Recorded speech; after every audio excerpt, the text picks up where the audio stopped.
Bonjour, dans cette vidéo nous allons voir le genre des noms au masculin.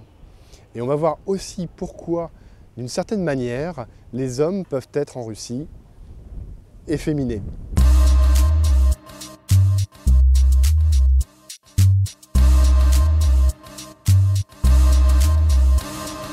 Bon alors bien sûr, c'est une blague, mais vous allez comprendre très vite à quoi je veux en venir dans un instant. Alors en russe, il y a trois genres, le féminin, le neutre et le masculin. Et si vous ne connaissez pas le genre du nom, eh bien vous ne pourrez jamais l'accorder correctement avec les adjectifs et encore moins avec les pronoms. Il faut savoir aussi que si vous voulez apprendre le cœur même de la langue russe, ce que bien sûr je vous conseille, c'est-à-dire d'apprendre un jour les déclinaisons et de vraiment les maîtriser, eh bien vous aurez absolument besoin de passer par cette étape, c'est-à-dire de maîtriser complètement le genre des mots. La bonne nouvelle, c'est qu'apprendre le genre des noms en russe, c'est plutôt simple, comme vous allez le voir. Alors juste avant ça, n'oubliez pas de télécharger à la fin de cette vidéo mon complément gratuit qui vous donnera plus d'informations détaillées sur le genre des noms en général, avec pas mal d'exemples et quelques trucs et astuces. Alors comment est-ce qu'on reconnaît un nom masculin en russe?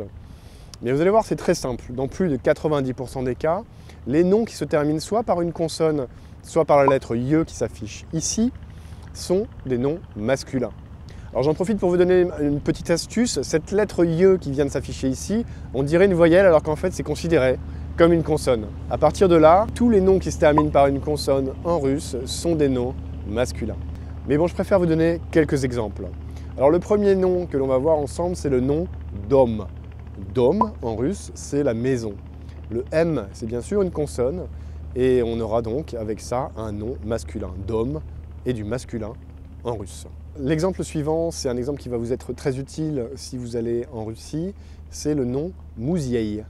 Mouziei se termine par un ye, c'est une consonne, ce ye, donc vous avez affaire là aussi à un nom masculin, Mouziei et Dom. L'exemple suivant, vous allez en avoir besoin aussi si vous allez en Russie, c'est Passport. Passport se termine par la lettre T, c'est une consonne, vous connaissez la règle, ce sera donc un nom masculin. Et on va en voir un petit dernier avec le nom Tchelaviek. Tchelaviek, c'est un homme ou une personne, ça se termine par un K, ce sera donc pour Tchelaviek aussi un nom masculin. Donc voilà, ça c'est la règle dans plus de 90% des cas. Tous les noms russes qui se terminent par une consonne seront des noms masculins. Mais bien sûr, il y en a d'autres. Alors si vous avez déjà vu la vidéo sur le genre féminin, vous avez vu qu'il y avait certains noms qui se terminaient par un signe mou.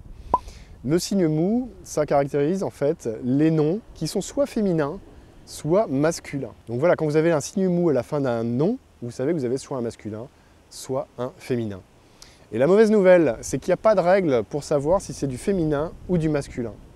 La bonne nouvelle, c'est que ces noms-là, finalement, il n'y en a pas beaucoup. Alors des exemples, en voilà deux. On va avoir Uchitiel.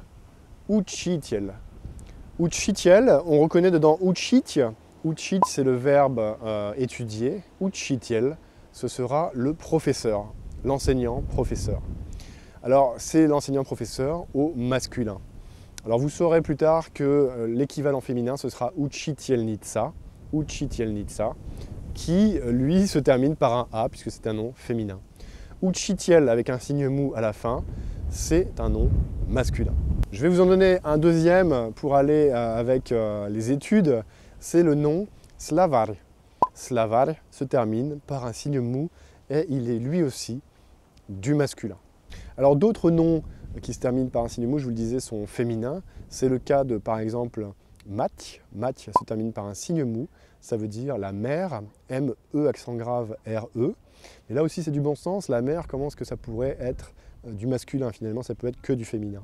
Alors ça ne marche pas toujours, mais de temps en temps ça pourra vous aider pour les retenir plus facilement. Alors enfin, il y a comme toujours quelques exceptions.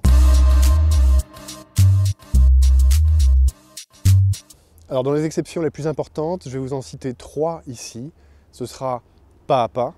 Papa qui veut dire papa, tout simplement. Alors il se termine par un A celui-là, c'est pas une consonne ni un signe mou, pourtant c'est un nom masculin. On a aussi Diadia, Diadia c'est l'oncle. On aurait aussi Diedushka, le grand-père, qui se termine par un A.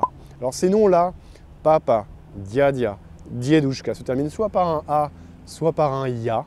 Donc il ressemble plutôt finalement à des noms féminins. Si vous l'avez vu, si vous avez vu la vidéo sur le genre féminin, vous comprenez ce que je veux dire, sinon je vous invite à aller la voir. Mais ce sont des noms masculins. Alors qu'est-ce que ça veut dire pour ces noms masculins-là? Eh bien ça veut dire que si vous les accordez un jour avec soit un adjectif, soit un pronom, eh bien le pronom et l'adjectif seront au masculin. Puisqu'il faut savoir que les noms en russe s'accordent en genre et en nombre avec les adjectifs et avec les pronoms. Alors pour vous donner un exemple, on ne dira pas « Maya diedushka ». Pour dire « mon grand-père », on dira « Moy diedushka ». Moy est un masculin, alors que Maya serait le féminin. Moy diedushka. Alors il y a un dernier type d'exception dont je veux vous parler très rapidement ici, au masculin, c'est le nom kofe. Kofe, c'est la boisson, le café. Il se termine par un yé, alors que pourtant, c'est un nom masculin en russe. Il a aussi la particularité d'être un nom invariable. C'est le cas de quelques mots qui ont été importés dans le russe depuis finalement d'autres langues étrangères. Alors bien sûr, si vous voulez aller plus loin, je vous invite à télécharger le complément gratuit où vous aurez beaucoup plus d'informations pour mieux comprendre le genre des mots et faire le tour de la question au féminin, au masculin et au neutre. Donc c'est gratuit, cliquez simplement sur le lien qui se trouve ici sur votre écran ou en dessous dans la description de cette vidéo. Et si vous voulez vraiment apprendre en détail le genre des mots et faire des exercices et pour vous entraîner et vraiment intégrer cette notion complètement, si vous voulez maîtriser un jour les déclinaisons et attaquer la suite, et bien à ce moment-là, vous pouvez aussi décider de rejoindre l'une de mes formations, à savoir le déclic russe ou alors le russe au cas par cas. Dans ces formations, j'aborde la question entièrement avant d'aller au cours suivant et de commencer les déclinaisons, si c'est le russe au cas par cas par exemple, puisque c'est vraiment une des bases indispensables avant d'aller plus loin. Mais je ne vous en dis pas plus. Je vous remercie d'avoir suivi cette vidéo. J'espère qu'elle vous a plu, que vous avez appris quelque chose.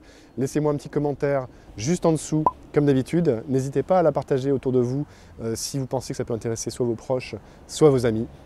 Likez la vidéo comme d'habitude. Et si ce n'est pas déjà fait, abonnez-vous à la chaîne pour recevoir mes prochaines vidéos et conseils. Quant à moi, je vous dis merci et à très bientôt pour une prochaine. Ciao!